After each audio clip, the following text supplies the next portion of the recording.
You're watching 11 Alive Morning News. 11 minutes of nonstop news starts now.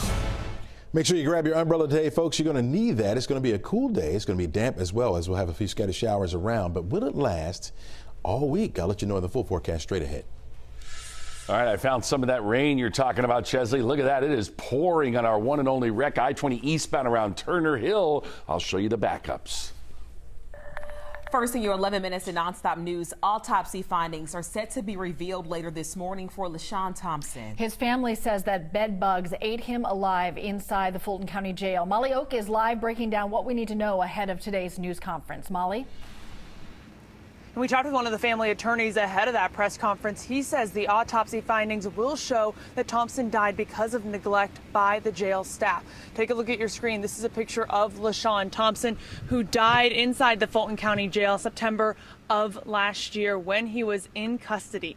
Now, this morning, we will hear more details on the autopsy findings at a press event at the state capitol. Georgia NAACP President Gerald Griggs and Civil Rights Attorney Ben Crump are expected to be there. Thompson was found covered in sores and bites from bed bugs and lice.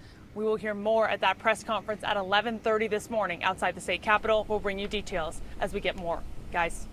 Molly, thank you. Sticking with your 11 minutes of nonstop news, 2 people recovering this morning after they were shot outside a grocery store, and right now police still need help finding the suspect. This happened in a Trader Joe's parking lot near Buckhead Village on Sunday morning. So police tell us the victims are friends. They were out there trying to break up a fight when it happened. One was shot in his stomach, the other was shot in the leg. Both were taken to Grady and are expected to recover. APD says the suspect ran from the scene. We are working to learn more about an overnight shooting in Fayetteville. Police telling us that one man was shot in the street, taken to Grady. We saw a lot of police cars responding to Ferncliff. That's right off Old Norton Road. We're making calls right now to get updates on what happened and how the victim is doing. A live look outside Hartsfield-Jackson International Airport this morning. Today, we're going to get more details about how they're keeping you safe during your travels. TSA is holding a news conference at the airport along with some others from the industry. They're going to talk about the summer travel as a whole, especially Memorial Day coming up. AAA expects around 3.4 million people to fly for the holiday.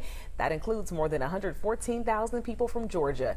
The travel period kicks off this Thursday. That news conference is happening at 1 this afternoon. That was a look at your Monday morning headline. All right, Chesley, we saw umbrellas up for Molly out there. Yes, indeed. You're going to need those. They'll be scattered, not everywhere all at the same time. They'll be scattered or isolated as we head through the day. Sky's starting to light up just a little bit, but you notice the clouds are still in place. It's going to be a gray day for us, with some scattered showers around the area. Where you don't have those showers, there'll be cloudy skies. Look at this. You see those clouds in place, and you see that rain coming in from the east. Yeah, it was marching across I-20 so far this morning. You're looking around the perimeter. We do have a few drops here and there, of course. A little moderate pocket every now and again. Madison down toward Crawfordville. You got that wet weather a little further down to the south as well. Some wet weather heading up into the Edenton as we speak. That's the way it's going to be off and on through the day today. Our winds are light so far in a lot of spots, but really will start to pick up once we get toward the afternoon. Looking at those winds anywhere between, out of the east, anywhere between 10, 15 miles per hour. Gusts could be a little bit higher than that at times, but that's just going to add to the coolness of the air today. Temperature-wise, we're in the 60s everywhere. 68 over toward Forest Park and then to Stockbridge. Covington at 64 degrees, 68 in Noonan in the heart of Coweta County, 68 down in Peachtree City. You're looking at 65 degrees in Hiram, 67 over toward Bremen, 66 Ackworth, 67 degrees in Marietta, 67 also in Tucker, DeKalb County. Roswell the same, East Point the same as well. It's a popular number, but we'll heat up into the 70s today, if you want to call this a heat up. 73 degrees will be our afternoon high temperature.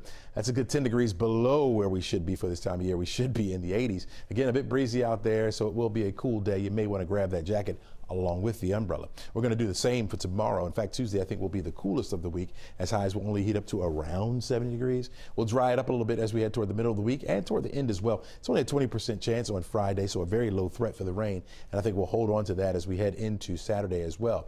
Notice we're socked in with the clouds here in the southeast. Got an area of low pressure down here to the south. High pressure helping to bring in, again, that easterly flow that we have out there. The rain will be off and on at times. At times you won't see it, and at times it'll pop back up on you, and that remains in the forecast right on through tonight into tomorrow. Tomorrow morning when you wake up, a few isolated showers around. That will be the case as we head through early afternoon. Late, we'll try to clear it out. In fact, we really won't clear it out until we get to Wednesday, 78 degrees for the high temperature and partly sunny skies. Mostly sunny on Thursday with 83 for the high, where we should be, and my pick for the week. And then small chances for rain as we head into the upcoming holiday weekend. Crash? All right, Jesse, appreciate that. Yeah, we found some of your rain. In fact, you can see it right here, saturating the roads out on that East Expressway as folks make their way past Lithonia, heading out towards Conyers. That's what this has been all about. This wreck right here did involve one car that spun out, I-20 eastbound, right at Turner Hill Road. And that's been quite a mess there, trying to make your way outbound. Again, that's against the flow of a morning rush hour. Inbound traffic heavy in that area. Obviously, the rain having an impact as well. And then it really tightens up around Evans Mill, Panola, Wesley, Chapel, as folks that are still working are having to get out on these roads. Covington Highway, Highway 278, that'll get you around all that. You don't have to worry about any of that headache. That's why your East and your West Expressway still getting a little bit of volume out there from Conyers or from Douglasville. We're going to call you condition yellow. And looks like we've got one flatbed wrecker out there. They're cleaning the rest of this up. Hopefully we'll get it out of your way. But again, those roads are slick. This wreck, I-20 eastbound at Turner Hill. Aisha? Bryce, thank you. New this morning, the NAACP has issued an official travel advisory against the state of Florida. It is based on the state's alleged hostility toward minority groups. The president of Georgia's chapter tells us that Governor DeSantis has created a hostile environment to Black Americans. This travel advisory was filed at the organization's Florida State Conference. It says the travel advisory is in direct response to the DeSantis administration's aggressive attempts to erase Black history and to restrict diversity, equity, and inclusion programs in Florida schools. Happening today in Clayton County, a special event will be held to give out essential menstrual products to students. The distribution is being hosted by Representative Sandra Scott. It's going to happen at Morrow Middle School from 3:30 to 4, and then tomorrow at Adamson Middle School at the same time. So this is all a part of Period Poverty Awareness Week, which aims to spotlight the struggle a lot of low-income women and girls face trying to afford just these really basic needs. Liza Luke is joining us right now. Liza, so the need may be more widespread than people actually realize. Yeah, the way advocates sum it up is that anywhere poverty exists, period poverty also exists. So if you're struggling to pay for housing or food, it is probably also hard to pay for tampons and pads that you need monthly. Now, it's estimated around 1 in 5 women and girls have missed work or school as a result. So what does that mean for these girls? It means they're falling behind in their education and they're not able to achieve everything they hope to achieve simply because they can't access period products. Now, the good news is Georgia was one of the first states in the country to put money in the state budget to help cover the cost of menstrual products for schools and local health departments. But advocates tell me that there is less access when school gets out, and that is around the corner. You can see in the numbers that play out here from nonprofit Helping Mamas. They distribute period products, and the group handed out around 78,000 products last May, and then when summer hit, kids got out, the number rose to more than 122,000. Those numbers also remained high over the summer. So, Liza, this is a week off, focus on awareness, right? But tell us, what about the efforts to really make these products more affordable for people every day? So for the last 5 years here in the state, there's been a push to eliminate the state sales tax on these products and help with the costs. Despite multiple bills, none have progressed at this point to a vote. Now, here in Georgia, we are talking about $11 million that's at stake in terms of local and state tax revenue collected on these products. In the meantime, though, there are some pharmacy chains that do cover that tax for the period products for Georgia customers. So we'll keep you posted as the conversation continues. All right. Thanks a lot, Liza. This morning, we'll learn more about a new safety initiative in Buckhead. Councilmember Mary Norwood and Atlanta Police Chief Darren Shearbaum will join the Buckhead Safety Alliance to launch a new public safety program. It starts at 11 this morning. We'll bring you details throughout the day. Later today, we're going to hear more from Senator Jon Ossoff about his plan to help teachers and first responders buy their first homes. It is part of the Helper Act, that is a new bipartisan bill. It will create a new first-time home loan under the Federal Housing Administration. Senator Ossoff and Florida Senator Marco Rubio introduced the bill just last week.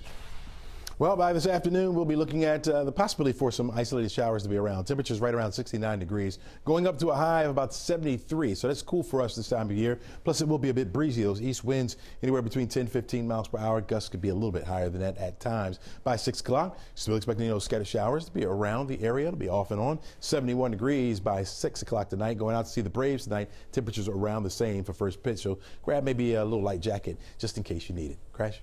All right, Chesley, appreciate that. Yeah, keeping an eye on this East Expressway. It's what it's been all about all morning. I-20 eastbound, this wreck at Turner Hill, still blocking up a couple of left lanes. Looks like they're getting ready to clear that scene. And, of course, you can see those roads are still slick from that rain that blew through there. We'll get you an update at 7:26. Some big puddles out there.